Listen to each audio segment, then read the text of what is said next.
ஆண்டவரும் இரட்சகருமான இயேசு கிறிஸ்துவின் ஈடு இணையற்ற நாமத்தில் அன்றன்றுள்ள அப்பம் வாசகர்களுக்கு எங்கள் அன்பின் வாழ்த்துக்கள்.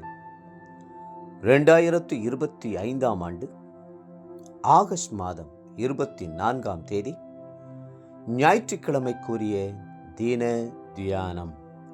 இன்றைய தலைப்பு சாக்கு போக்கு வேண்டாம்.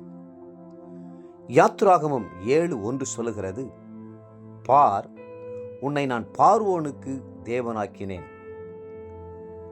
கர்த்தர் பேதைகளை ஞானியாக்குகிறவர், பலவான்களை வெட்கப்படுத்தும்படி பலவீனர்களை தெரிந்து கொள்ளுகிறவர். தான் ஒரு சிறு பிள்ளை என்றும் பேச அறியாதவன் என்றும் சொன்ன எரேமியாவை மாபெரும் தீர்க்கதரிசியாய் உயர்த்தினவர். நான் திக்குவாயன், மந்த நாவுள்ளவன் என்று சொன்ன மோசேயை கொண்டு பார்வோன் கையிலிருந்த இஸ்ரவேல் ஜனங்களை மீட்டவர். அவர்தான் இன்று உங்களையும் தெரிந்து கொண்டிருக்கிறார். அவருடைய தெரிந்து கொள்ளுதல் எத்தனை ஆச்சரியமானது!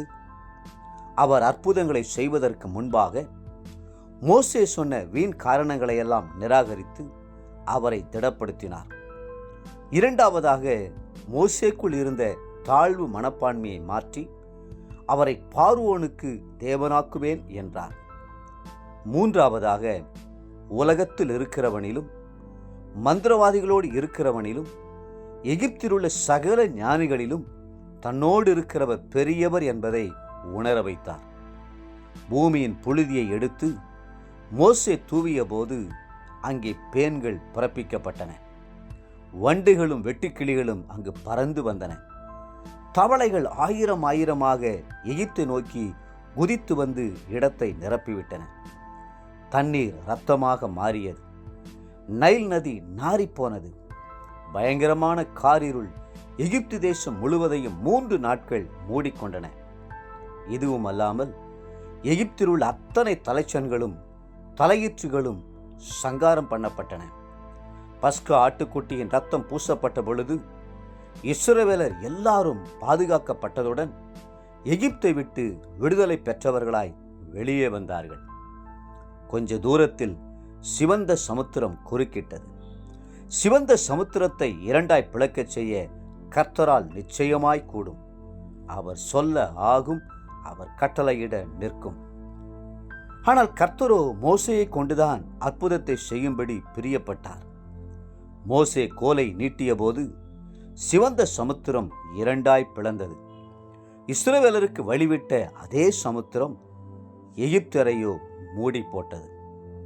இஸ்ரவேல் ஜனங்கள் வனாந்திரத்திற்கு வந்தபோது அமலேக்கியர் அவர்களுக்கு விரோதமாய் யுத்தத்திற்கு வந்தார்கள். கர்த்ததாமே அவர்களுக்கு எளிதாக வெற்றியை கொடுத்திருக்கலாம். ஆனால் அந்த அற்புத செய்கையில் மோசேயும் தன்னோடு இணைத்து கொள்ள தேவன் பிரியப்பட்டார். மோசே தன் கோலை உயர்த்திய போது இஸ்ரவேலர் மேற்கொண்டார்கள், வெற்றி சிறந்தார்கள். தேவப்பிள்ளைகளே, நீங்கள் கர்த்தருக்காக எழும்புவீர்களானால் அவர் உங்களுக்கு வல்லமைகளையும் தாளந்துகளையும் தர ஆவலுள்ளவராயிருக்கிறார். உங்களுடைய சோர்வுகளையும் அதைரியங்களையும் உதறிவிட்டு எழும்புவீர்களா?